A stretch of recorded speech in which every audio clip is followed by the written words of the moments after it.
Hi, my name is Hal Lowen. I am the College of Rehabilitation Sciences librarian at the Neil John Maclean Health Science Library at the University of Manitoba. I'm going to be presenting the second part of this presentation on searching for the best evidence. In this section, I'm going to look at electronic databases of technical print and electronic materials, and how to evaluate websites in order to determine if they have information that we can use when searching for the best evidence. So here we're going to look at a few databases. We're going to look at CINAHL, PubMed, PsycInfo, a different type of database, the Cochrane Database of Systematic Reviews, and it also includes the database of Abstracts of Reviews of Effectiveness, otherwise known as DARE, and we'll also take a look at OT-Seeker in this section. After I show you how to find these databases on our website, we'll take a look at how to find out about the scope and coverage of the databases, and this will help us determine whether the database that we're searching is going to be useful for our information need. Okay, I'm going to flip the screen here to our website. And from here, I'm going to show you how to find those databases so that we can take a look at them in a little bit more in depth. When you come to the University of Manitoba main page, what you're going to want to look for under the Resources tab or box here is the Library section. And I'll click on that.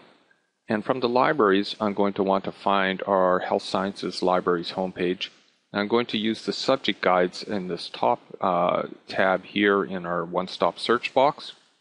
On this page, I will go to the Health Sciences Libraries guide, our toolkit, and I'm going to find that by going to H for Health Sciences Libraries. And once I find that, I'll click on that. And this will take us to the Health Sciences Libraries homepage. On this page, you can see we have a Databases tab, and that's going to be the easiest way to get to those databases I mentioned earlier. So if we click on that, it takes us to our list of databases, and we'll go through a couple of things here. We're going to use some of the databases found under the key databases, and to find OT-Seeker, I'm going to use the health databases by title A through Z.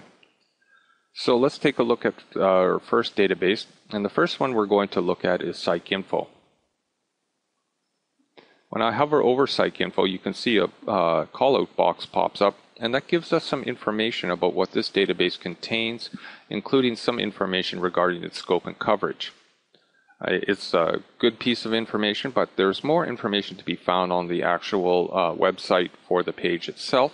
When I click on the link, it takes us to the database page, and here we have some of that same information that we had in the callout box. We have some additional information on subject coverage, which is a nice bullet point list of all the subjects covered in the database of PsycInfo, so that's helpful. It'll help us determine whether we want to search this database or not. And if we go over here to the About This database page, it launches opens up a new page, and it gives us additional information regarding the database. So I'm going to close this database, and we'll go back to our home page here, and we'll go to our next database, which is going to be PubMed. Here, the callout box does not provide much information at all, so I'm going to go directly to the PubMed page. And PubMed page here gives us a brief snippet of information regarding the database itself, but that's not going to be quite helpful enough to determine whether the database is going to be useful to us. So I need to look for additional information. Scanning the page, I don't see an About the page about this database link. So I'm going to take a look at the Help section here. And a new window pops up, which I will maximize. And here we're getting a little bit more information regarding PubMed. There's a couple of links here that look like they should have some information for us, so I'm going to follow those through. And it does indeed give us a little bit more information, so I think there was one additional one that I wanted to go to, so I'll go back to the top and see what it says here on the Medline page. And this is more of what I was looking for in terms of information regarding this database. It gives us a good overview of the scope and coverage of the database, and this again will help me determine whether this database is going to be useful to us for our literature search purposes and for finding information in order to make decisions that are going to be based on best evidence.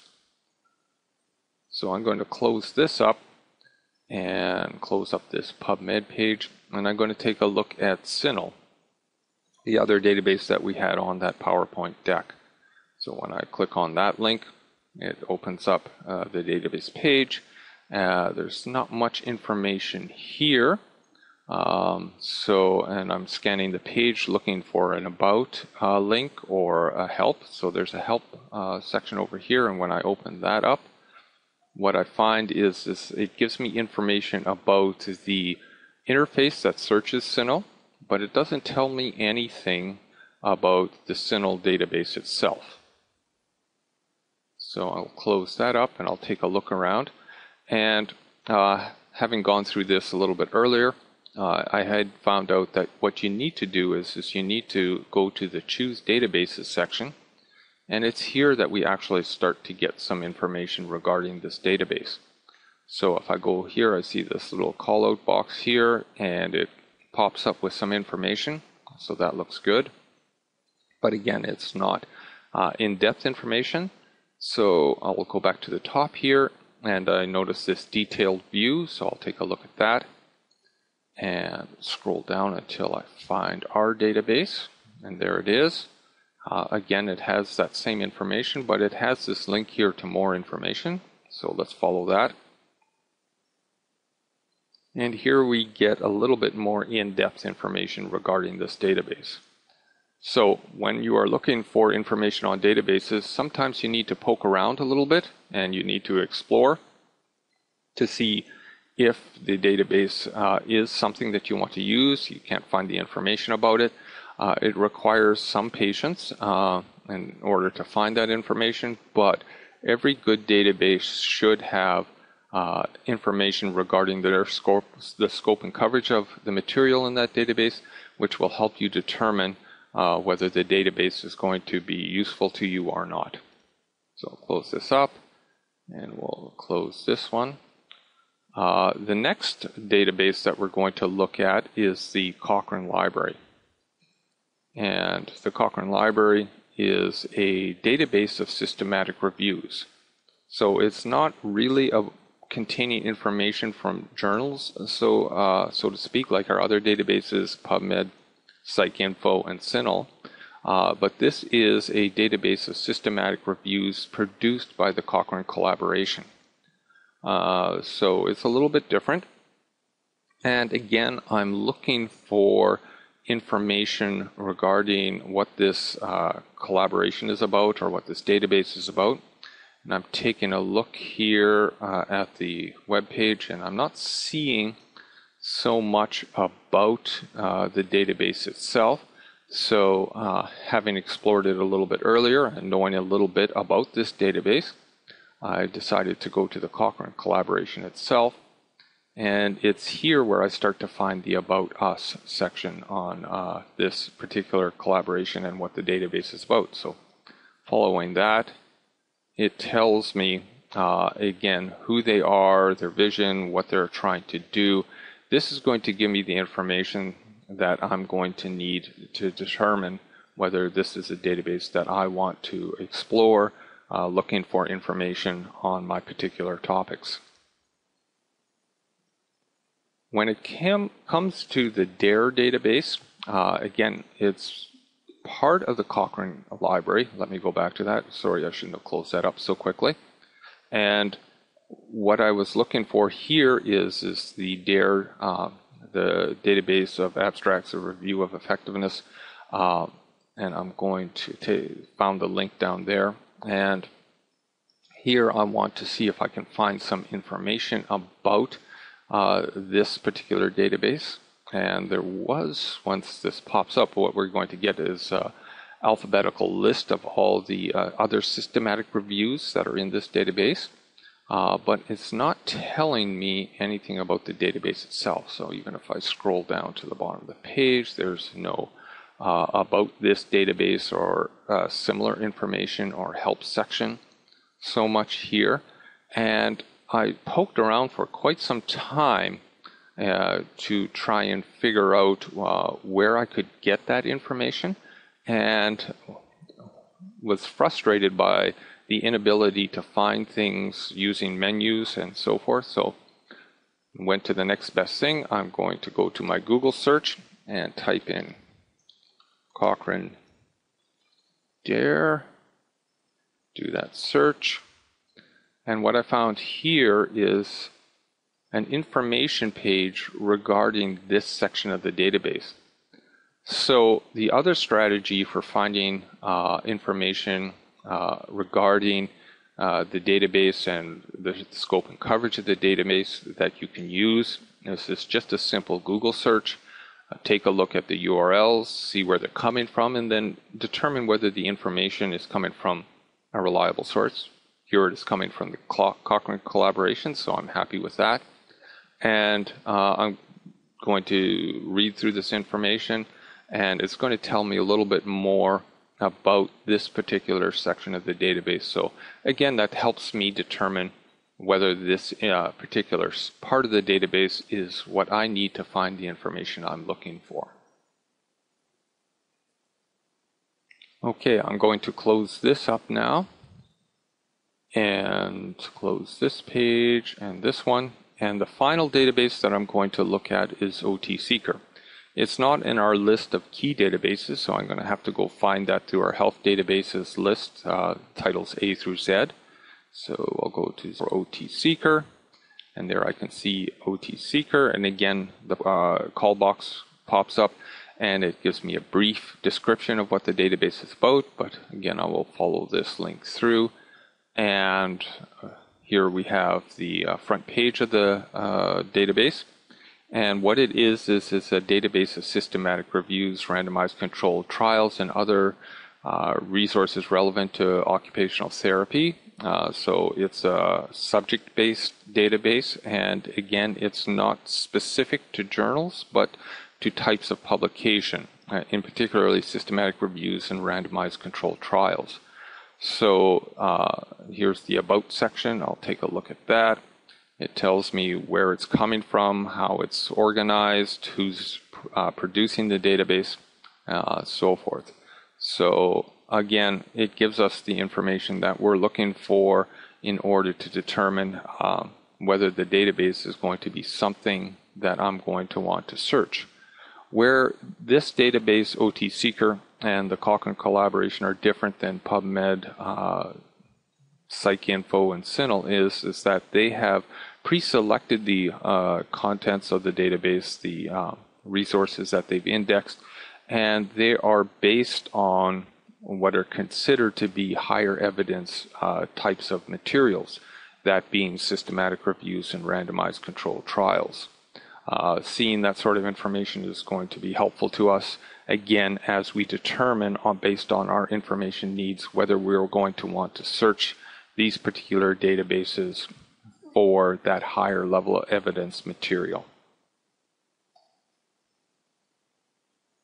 Okay, I'll back up out of this page and get back to our library's homepage. Great. So I'm going to go back to our PowerPoint presentation here, and we'll take a look at the next item on here, and that's going to be websites and how to evaluate those websites. The first thing we'll look at is the different types of websites that are out there, and then we'll take a look at how to evaluate and critique those websites. So here's a list of the typical types of websites that you'll find. You're probably all familiar with those. And there's a wide variety, and each presents information a little bit differently, but we can use the same criteria to evaluate those websites in order to determine whether they're going to be something we want to look at or not. So let's take a look at some of the criteria for evaluating the website. The first thing that we're going to want to look at is criteria. In terms of criteria, is the information current? Does the web page have a date showing when the information on the website was produced? Does it indicate when that information was last updated? A lot of those pages can be fairly static in nature, and we're going to want to make sure that we're getting very current information. So that's what we're going to look for on the websites. The next thing we'll take a look at is the information produced by a legitimate author organization. Are we comfortable and familiar with the person that is creating the information? Do they give their credentials? Do we know the organizations? What type of organization is it? And do they display or give us their mission and goals, their value statements, that sort of thing on the website? We're going to continue here. The next thing we're going to look for is the information clear and well organized? This is really important. Is it easy to find what we're looking for?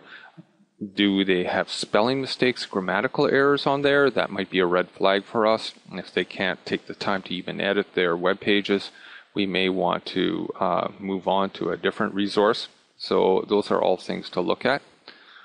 The other thing that we'll take a look at, do they indicate that the information is intended for a particular audience? That's important. Is it for the layperson? Is it for the professional? And how in-depth is the information? What is the scope? And what country did the website originate from? That can be also very important when considering whether or not we're going to use the information that we find on there. We're going to take a look at the objectivity. What is the purpose of the site? Do they indicate a bias, or is there a bias that is apparent to us as we take a look at the website? That's very important. And finally, commercialism. Is there a commercial interest in the website? Are there any costs to using the website? Are they trying to sell us something? In some ways, if there is a cost to using the website, that can be a good thing. Especially if we're paying for the information, it might indicate that the information is updated regularly. After all, they're trying to sell us something, and we want some value for that money that we're paying for that service. So that can be an indication that the actual information on the website is more up to date in order to give us the best product for the money that we're spending. Okay, let's take a look at some of the websites that I have links to here, and we'll use some of that criteria to evaluate those particular websites. So this first one here is the CBC, and it's an organization that we're all familiar with. So we should feel fairly comfortable with the content that we find on this particular website. It's well laid out. We're not, let's see if they have any information. They have current copyright date, but I guess in order to actually see if there is a date on the information that we're looking for, we'll have to take a look at a page. So I'm going to use the topic of autism, and let's see what we find. We'll see the links that pop up here. Great, and I'm going to take a look at this one. This looks like it should be interesting. And what we have here is the Quirks and Quarks website. And I'm not seeing a date on here, but I do get information regarding the author of the particular program here. It's Dr. Carl Ernest from Department of Psychiatry and Human Genetics at McGill. So we have some credentials there. So could be fairly comfortable with that. So on a couple of the criteria, this would be something that might be helpful to us, and so we'll probably look at this website with a little bit more favor when it comes to this particular topic. Let's go back to our PowerPoint presentation, and we'll go to the next one. This is a business and marketing site. And from here, what we see is we have something called Dr. Mark Hyman, and what we have is some information. It looks well laid out. I'm seeing his face all over the place here. So to me, I'm starting to think he's trying to sell me something. And I'm taking a look at, we have some dates here when this particular discussion on this article was generated. So it looks a couple of years old. I'm not seeing any references. I have some information about Mark Hyman at the bottom of the page, but as soon as the red flags come up, I'm going to look at it with some suspicion.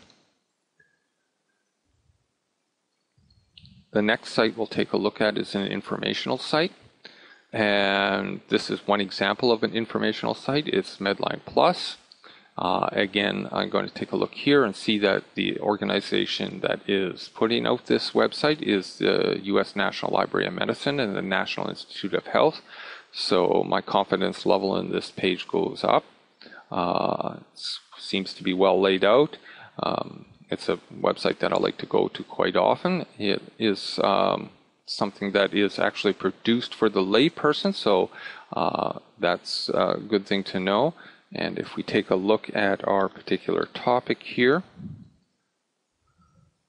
and I'll follow the first link here, not seeing a date when this was last updated right at the top, but I'll just continue looking to the bottom.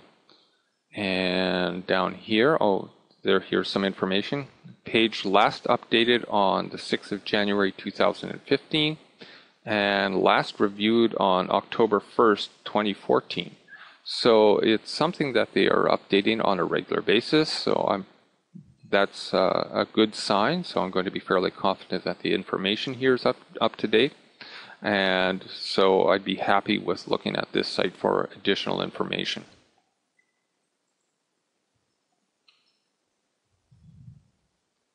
Let me go back to our presentation.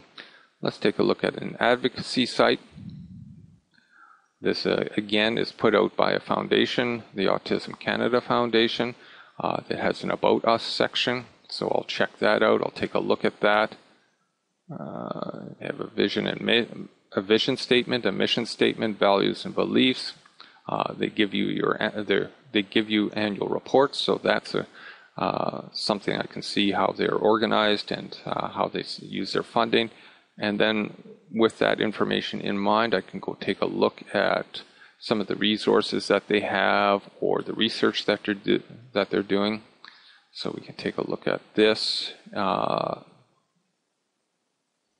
looks like we have quite a few references here to some of the information that's at the top, so that's good. So using some of that criteria we talked about earlier, I would look at this as a good website, something that I would trust in terms of the information that I'm getting. You can take a look here at a personal site, and what we have here is an individual who is writing Adventures in Autism, so it's a personal perspective.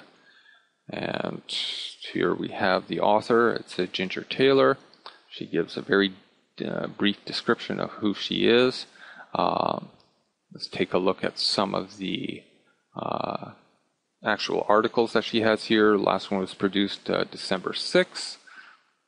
It's an opinion piece, and so that can be helpful, that cannot be helpful. It all depends on what you need.